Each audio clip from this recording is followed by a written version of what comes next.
dinâmica e proativa senadora amazonense, Vanessa Graziotin.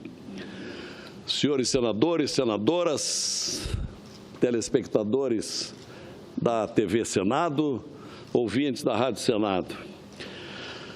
Presidente, no início deste ano, apresentei um projeto de lei sob o número 7, destinado a evitar o sigilo em operações financeiras levadas a cabo pelo BNDES, Banco Nacional de Desenvolvimento Econômico e Social.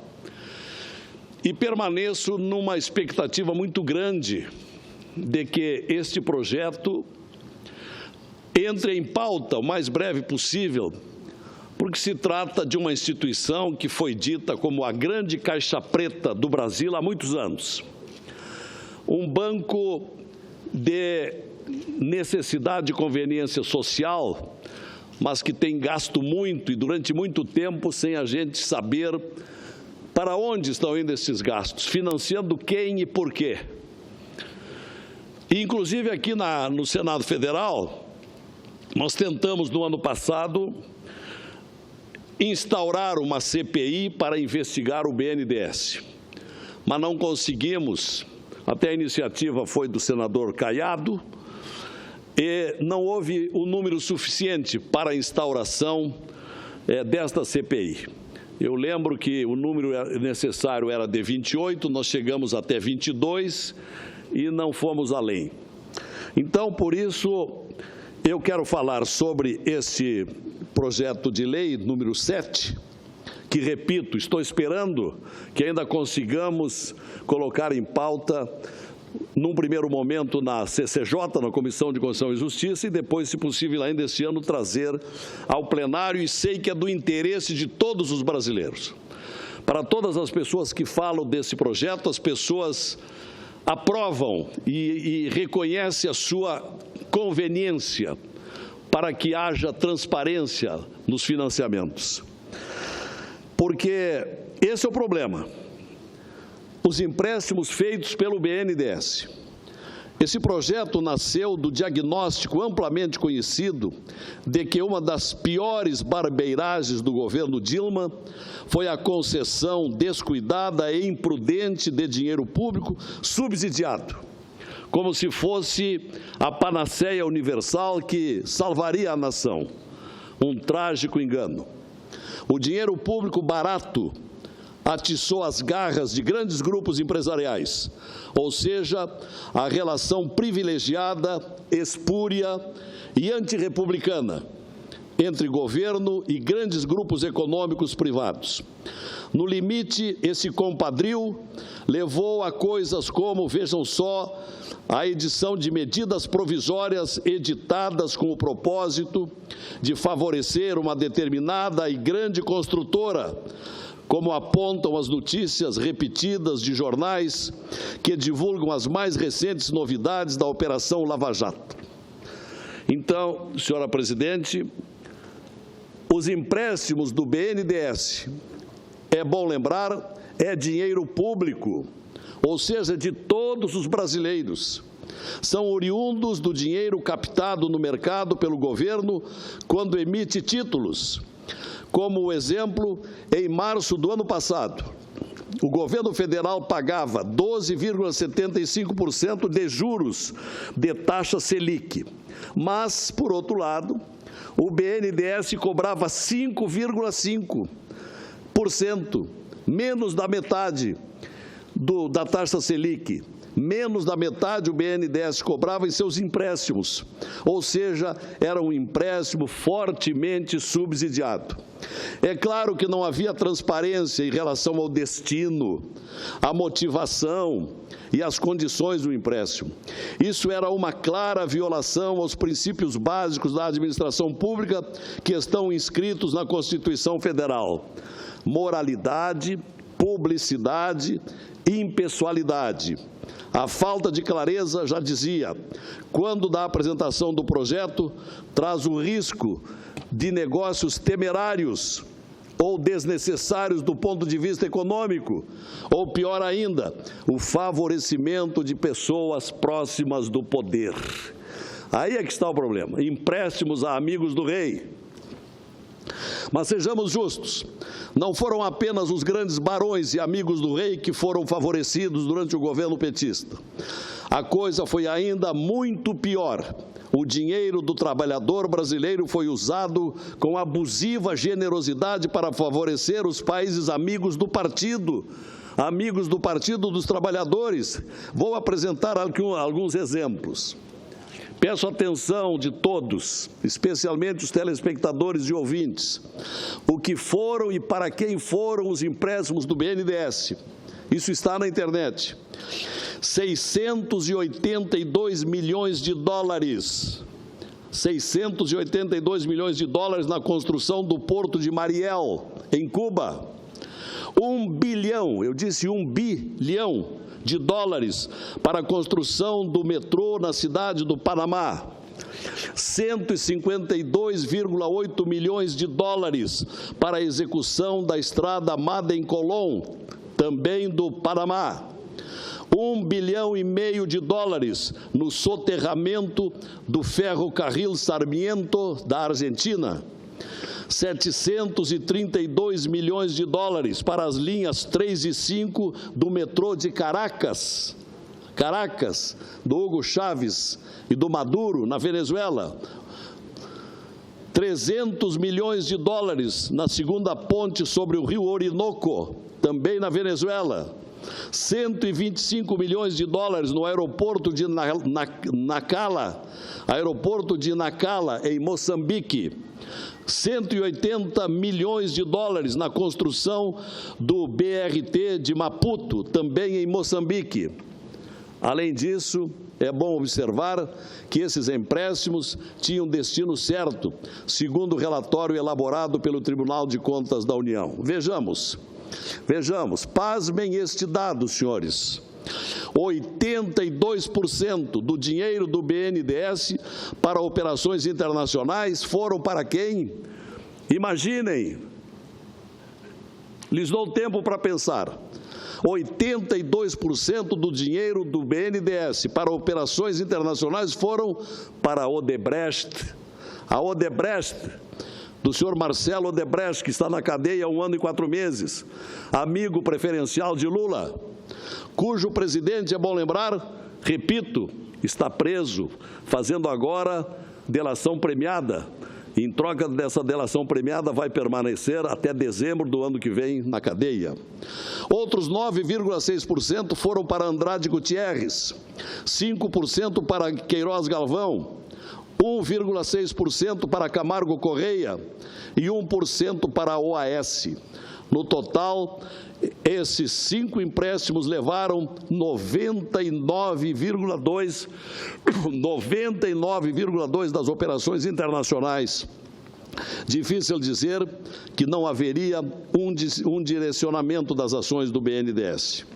Enquanto isto, segundo o famoso jornal Financial Times, entramos para a história como a segunda vez em que o Brasil teve 2 anos seguidos de recessão econômica. O mesmo só acontecera antes, em 1930 e 1931.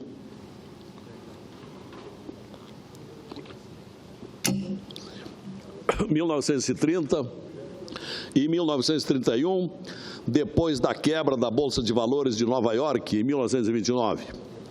Os governos petistas conseguiram, vejam só, repetir sem nenhum fator crítica externa a maior crise da história do capitalismo mundial, um feito e tanto de incompetência, algo nunca visto antes em nossa história. Então, senadores, o parecer apresentado pelo senador Ataídes, nesse projeto número 7, que está na Comissão de Constituição e Justiça para discussão e votação nos próximos dias. O senador relator Ataídes, ao projeto de lei complementar número 7 deste ano de 2016, por mim apresentado, parece-me merecedor de elogios o relatório do senador Ataídes. Com bastante habilidade, conseguiu conciliar a manutenção do espírito do projeto que apresentei com as emendas sugeridas por outros colegas senadores. Em seu relatório, que ora tomo a liberdade de comentar, ele observa, em primeiro lugar, a necessidade de maior transparência nos negócios do BNDES.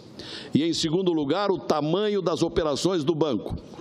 591,6 bilhões só em 2014, sendo que apenas 10 tomadores de empréstimos foram responsáveis por 249 bilhões. Além disso, considerando a massa total de empréstimos, 86% foram destinados a 160 devedores, sendo que para todo o resto dos agentes econômicos sobraram 14%. Mais preocupante ainda, nas conclusões do senador Ataídes, que está com o seu relatório pronto, é que o BNDES, por meio da edição sistemática de medidas provisórias durante o governo, impedido, servia como verdadeiro modelo para o governo operar um orçamento paralelo, o que significou um aumento da intervenção estatal nas economias sem que a sociedade fosse devidamente informada disso. Aqui está o problema, senhor senador Requião, sobre a transparência que não houve até hoje do BNDES e é o que nós estamos propondo com o nosso projeto de lei, com o nosso projeto número 7, que haja daqui para diante. Exemplo do que acontece nos Estados Unidos. Nos Estados Unidos, os bancos públicos divulgam para quem e quanto estão emprestando. Por outro lado, o senador Ataídes adverte em seu relatório que a falta de transparência e controle não significa eficiência. Essa política de grandes investimentos por meio do BNDES fez muito barulho, fumaça, poluição, mas produziu pouca energia, sugerindo que o papel do banco como indutor do crescimento econômico deve ser questionado. Custa caro para os brasileiros, mas produz resultados mínimos, exceto, é claro, para os amigos do poder. O senador Ataídes, como já afirmei, soube aperfeiçoar o PLS número 7, ao estender o alcance do projeto às operações de quaisquer outras instituições financeiras públicas que envolvam subsídios ou subvenções com dinheiro público. O relator acolheu ainda a emenda do senador Antônio Carlos Valadares, de modo a que poderia ser mantido sob sigilo apenas as estratégias comerciais, financeiras e industriais da empresa beneficiada pelo empréstimo. Ficou preservado, pois, a publicidade das operações financeiras, deixando-se de lado apenas aquilo que diz respeito à estratégia. Todo o resto deverá ser do conhecimento de todos. De tal modo, acredito que o coração do projeto foi mantido. O dinheiro é de todos os brasileiros. É preciso que eles saibam para onde está indo e para quem. Creio que estaremos dando um passo fundamental para a melhor gestão dos recursos públicos brasileiros, hoje tão escassos. Concedo-lhe a parte, com muita honra, senador Roberto Requião. Não acompanhei o início do seu pronunciamento, mas concordo de forma ampla e absoluta com o que eu vi. Agora, eu indago a Vossa Excelência se nesse projeto de transparência estão incluídas as empresas, as instituições, todas, que trabalham com dinheiro público. Por exemplo, as instituições do Sistema S, instituições como a Fiesp de São Paulo, que trabalham com dinheiro do SESI e dessas organizações paralelas a ela. Ou está excluindo isso? Nós não incluímos nem excluímos, nós não tratamos, nós estamos tratando das entidades financeiras públicas, mas nada impede que atinja uma abrangência no que eu estou de acordo com Vossa Excelência. É claro, porque a opacidade da utilização dos recursos, que não são pequenos, é tão grande quanto dos bancos públicos. Elas trabalham com verbas maiores que as verbas disponíveis por muitos estados brasileiros e financiam o que querem, desde um pato inflado até operações paralelas e influência no sistema político eleitoral. Concordo inteiramente e agradeço a sua valiosa contribuição, como sempre, com sua vasta experiência na vida pública. Nós estamos vivendo, senador Requião, uma época de moralização de costumes no Brasil, e especialmente na política, e precisamos zelar daqui para diante também pelo gasto público, e especialmente com relação a esses financiamentos que foram tão pródigos aos amigos do rei, conforme relatei aqui, e esmiucei um a um dos casos, com os valores, inclusive. Exatamente, e salário também, né? Eu tive aqui uma luta dura na companhia do ex-senador de Santa Catarina, nosso Luiz Henrique, na companhia do senador Pedro Simon.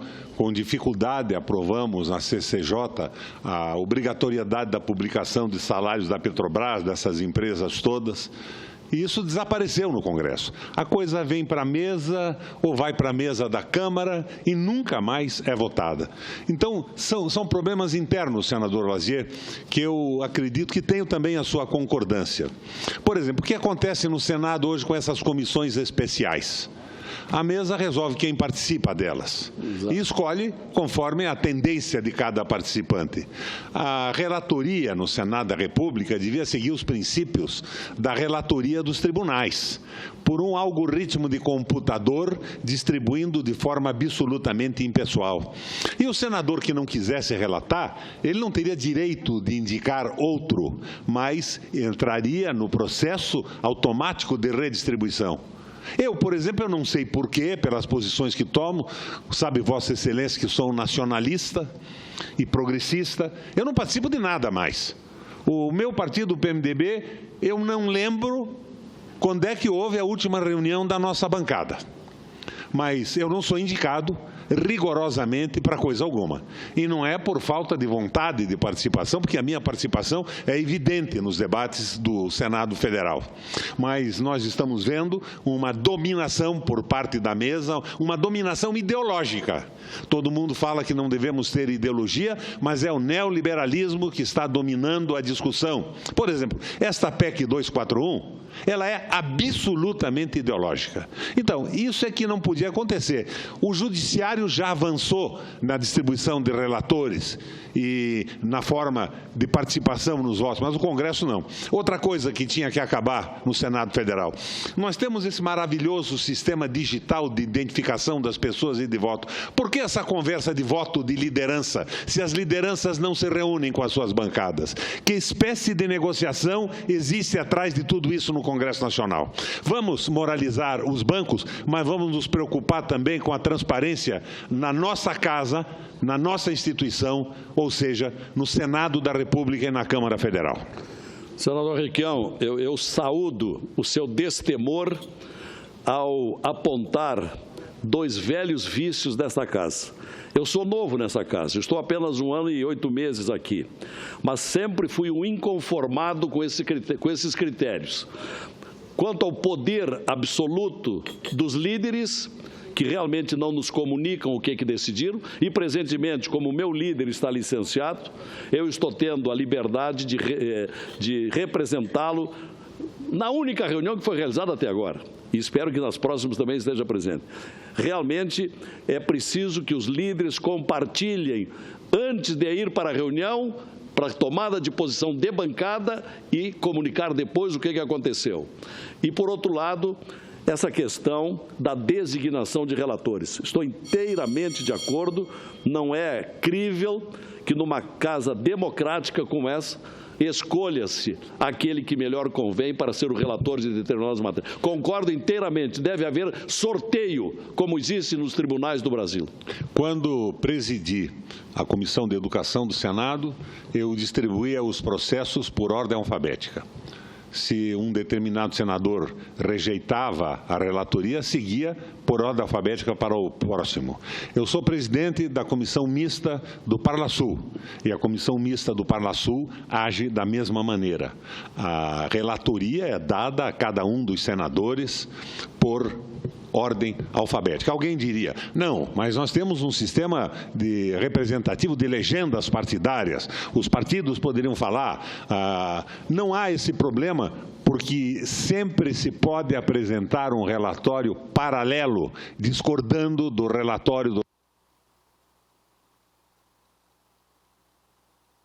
sumiu o meu som aqui. Mas da forma com que a coisa ocorre no Senado, nós temos aqui, senador Lazier, barbaridades aprovadas em quintas-feiras como esta, com 4 ou 5 senadores no plenário. Hoje, por exemplo, estamos aqui. Hoje não tem matéria Lazier, deliberativa. Senadora Vanessa, mais senador Medeiros, mais o senador Valadares. Pastor Valadares. Não é possível, não é razoável que com um quórum desse aprovemos requerimentos, transferências de comissão, excetuações de debates em determinadas condições. Hoje, senador Lazier, nós estamos com uma PEC no Congresso Nacional, no Senado da República, a que foi 241 na Câmara 55. E hoje é 55 no Senado, que modifica os destinos do Brasil por pretendidos 20 anos. E de todas as formas está se evitando o debate. Está se sonegando a participação das comissões. O que é isso? A sociedade não debateu esse destino, porque ele não foi originário de um processo eleitoral que elegeu diretamente um presidente. Mas se tenta de todas as formas evitar que o parlamento, e parlamento vem do italiano parlare, aonde se discute as ideias, aonde se absorve os sentimentos e as opiniões da população através da representação dos partidos e do eleitorado, não discuta nada, vem no pacotão. E, a meu ver, essa 241, como deixarei claro, inclusive, num pronunciamento que pretendo fazer logo mais depois do seu, se não me engano, a senadora Vanessa lhe sucede, depois sucedo eu, é uma verdadeira barbaridade. A impressão que eu tenho é que quem o apoia não conhece história, não conhece economia e, fundamentalmente, não está preocupado com o povo brasileiro, mas apenas com o mercado financeiro. Muito obrigado pela parte, valioso senador. E com relação à sessão de hoje, que não é deliberativa, porque já havia uma previsão de falta de quórum, nos expõe ao editorial de hoje do jornal Folha de São Paulo, que critica o fato de aproveitar-se o feriado do 2 de novembro para que aqueles que desejassem ampliar para um feriado para toda a semana. Nós estamos aqui trabalhando, mas deploramos, de fato, esta falta de matéria para votar ou para discutir no dia de hoje. Encaminhando as conclusões, senhora presidente Vanessa Graziotin, e volto aqui a apelar aos meus pares e particularmente ao nosso excelente presidente da CCJ, José Maranhão, que permita entrar em pauta na próxima reunião da comissão o PLS número 7, que diz respeito à transparência que estamos pedindo para os financiamentos do BNDES, que não haja mais segredo com relação à destinação da verba do BNDES, que é uma verba do cidadão brasileiro. Então, se temos uma lição a tirar do governo Dilma, é que não podemos deixar a gestão pública a cargo de pessoas que combinam perigosamente ignorância ou com arrogância. Essa mistura explosiva, somada ao acesso indiscriminado dos recursos públicos, é que nos levou à farra dos gastos e à execução de ações ruinosas, como a do favorecimento de tais campeões nacionais, que no final foram apenas grupos empresariais favorecidos porque eram amigos do rei, amigos do poder. Como sempre, é bom ressaltar, o melhor detergente é a luz do sol, onde possamos aprovar o PLS número 7 na CCJ, para que possamos tornar mais transparente, mais visível a ação do governo brasileiro. É o que tinha a dizer, senhora presidente, e agora senhor presidente dos trabalhos. Muito obrigado.